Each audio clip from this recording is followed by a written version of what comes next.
everybody, David Cordover here from Tornelo, and we're going to talk about the online chess boom that's happening at the moment and how you can take advantage of that and build from where we're at the moment. Firstly, a little bit about Tornelo. We are an all-in-one chess tournament management platform. We manage all the processes of running a chess tournament: registrations and payments, tournament management, pairings, an online games platform, so you can play online games or hybrid games, and ratings, results, and player profile management at the end. The end-to-end processes of chess tournament are all in one system. We make sure that our online tournaments are as close as possible in structure and experience as an over-the-board tournament, and it's a seamless experience, the same process that you go through to manage any type of tournament, whether that's online, over the board, or a hybrid tournament. So how do we capture the market? How do we capture some of these players who've been playing chess online, who've just now started getting involved in chess over the last couple of years? There are estimates somewhere between 40 and 1,000 players who are playing chess online for every one person who's playing chess over the board. All right, so think about that. For every person who comes to your chess club, there are about 500 players who are playing chess online. For every member of your federation or member in your organization who is interested in chess, there are 500 of them who are on the internet. Right? So we really need to think about this last 18 months or 24 months of COVID times where we've lost access to a lot of over-the-board chess as an opportunity, because it's bringing the world of over-the-board chess and the world of online chess together. Right? It's giving you an opportunity to start thinking about some new thoughts and new ideas. How do we get some of those players that are playing online? What are the benefits of playing online that are really driving people into those spaces? And how can we incorporate some of that into our structured, scheduled chess tournaments that we run as tournament organisers? A couple of simple things that you can start with. The first one is just to make sure that you have an online equivalent of every over-the-board chess tournament or chess championships that you have. So if you've got a national championships, why not have a national online chess championships as well, right? You can start engaging some of those players who might otherwise not want to travel or spend 10 days in a physical hotel room playing chess. They might be able to engage online. You can use the vast number of people who are playing chess online to run qualification events for your over-the-board tournaments. So you can use online tournaments as a marketing tool to talk about your big tournament that's coming up in 6 months' time. And you can run a number of qualification events, generating entry fees and revenue at the same time as doing marketing. So there's a few things that you can do to get these hundreds of players who are playing chess online into your organizations. I think we've really entered into a new era of chess events. That is, a world where everything is different or can be different. This world of chess tournaments of the future is where there is one seamless process, one system that is managing all of your over-the-board tournaments, your online tournaments, and your hybrid tournaments. It makes it easy, and there's automation in place for players to make registrations, to check into your tournament, to pay for entries. In the same way that there's simple digital systems for going to the movies or ordering food, whatever it might be. Chess can go the same way. We can find digital ways to communicate with the players and keep in touch with the players in our tournament before, during, and after the tournament. We can make sure that our tournaments are accessible to everybody. Okay, maybe one of your club members has travelled interstate for a couple of weeks or to a different city. Can they still participate in your club that evening, even if they're not physically in your building? Well, they should be able to. Right? If a player is sick or has to care for a family member, can they still sign in from home and play their tournament games that night? And they should be able to. We should make sure that our tournaments are accessible for everybody, regardless of where they are. We want to find ways to collect more data. Every game of chess that's played is a treasure trove. It's valuable, especially to the players who played it, but also to their friends and family who might want to see what happened in that game. So we can use digital chessboards to, as we're playing their games, collect all of that data seamlessly.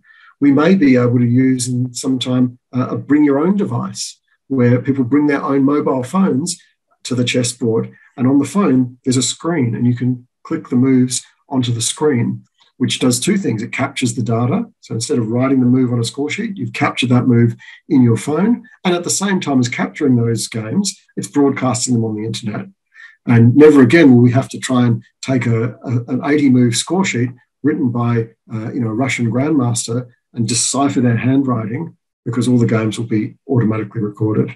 We can use kiosks the way that fast food restaurants, you walk in, there's a kiosk, the way that airlines use kiosks to provide self-service options so that the players can take more control of their own involvement in our events.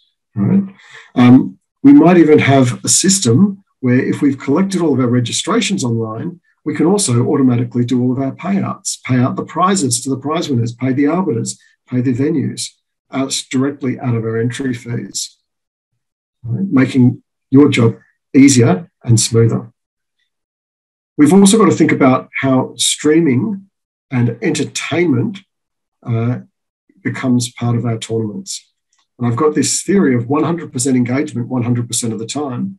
So if a player finishes their game after 15 minutes and it's 2 hours until the next round, what can you do to engage that player and entertain them for the next hour and a half? How can you get them involved? How can we take the entertainment, the enjoyment of that chess tournament beyond just the 100 players who are in your room and out to their friends and family, out to the members of the community at large, so that there are more people taking an interest in chess? And streaming is a great way to be able to broadcast your chess tournaments out into the world and provide some entertainment, not just for the players during the event, but for the extended community of the players in your tournament. Everybody can run an online chess tournament. Right? There's a bit of a myth that says, oh no, people aren't interested in playing online chess tournaments. No one will ever play an online chess tournament and pay an entry fee for that. They can just play chess for free online. And it's absolutely true. There are plenty of websites where you can go and play chess on demand. You can get there, have a game anytime you like, day or night, 24/7. That experience is completely different from what we call a scheduled event. You can create value for your players by providing them with a scheduled event experience. And people will pay an entry fee for that experience, for that enjoyment and entertainment, for being part of that community over a period of time. A short case study. This is an RJ Shield chess tournament in Australia. I'm involved with that. We have a tournament once a month. It lasts 3 to 4 hours. It's a Sunday afternoon, and we have an average of 70 players taking part in that event. And those players are all paying a $20 per player entry fee. Now, that's a small amount of money. It's about 4 cups of coffee. And we're providing a full afternoon of engagement and entertainment with 70 players. Now, our community in 2021 is 164 individuals. Last year in 2020, we had 234 unique individuals who were taking part in those events, and only 70 of them will play each month. Now, that tournament once a month can generate 1,400 Australian dollars in revenues from entry fees. Now, if we compare what other ways can you, as an organizer or an arbiter or chess professional, what other ways can you try and generate revenue from chess? A lot of people try YouTube. And this one tournament a month for 3 or 4 hours is the equivalent of building a YouTube channel with 25,000 views per day, right? That's a channel which has probably got somewhere close to 1 million subscribers. right? So you can build a YouTube channel with 1 million subscribers, or you can find just 200 players in your local community, at schools, neighborhood, and because it's on the internet, anywhere in the world, extended community.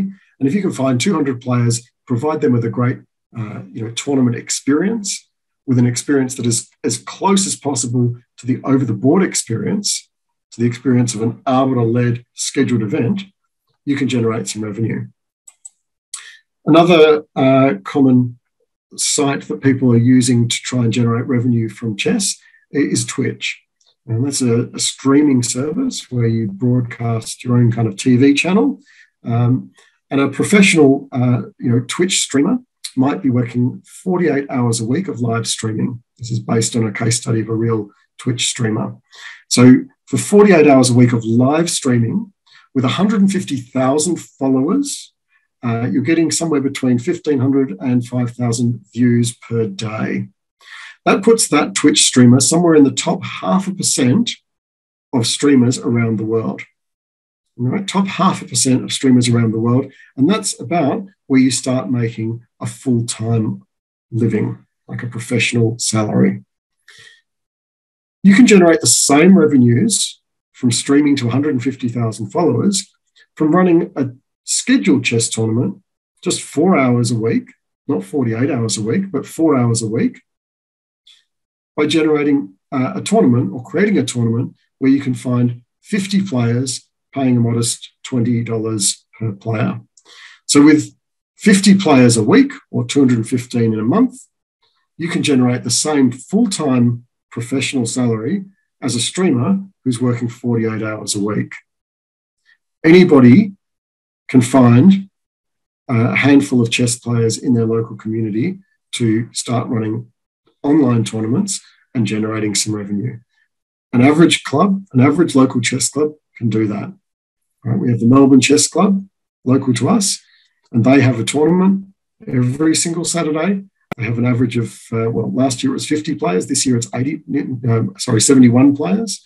And those tournaments are not just the immediate community, but because it's online, you can start tapping into that extended community. Right? Remember, for every one person who's in your chess club, who's playing in an over-the-board tournament, there are 500 people who like chess. They're just online. So how do we bring some of those into your tournament? How do you blur the lines between your over-the-board tournaments and online tournaments? I want to thank you for listening, for thinking about the future, about what may be possible. I encourage you to experiment, to try things out. Tornelo is here to support you. We have lots of resources. We'd love you to go to tornelo.com and start from there, create your own organization.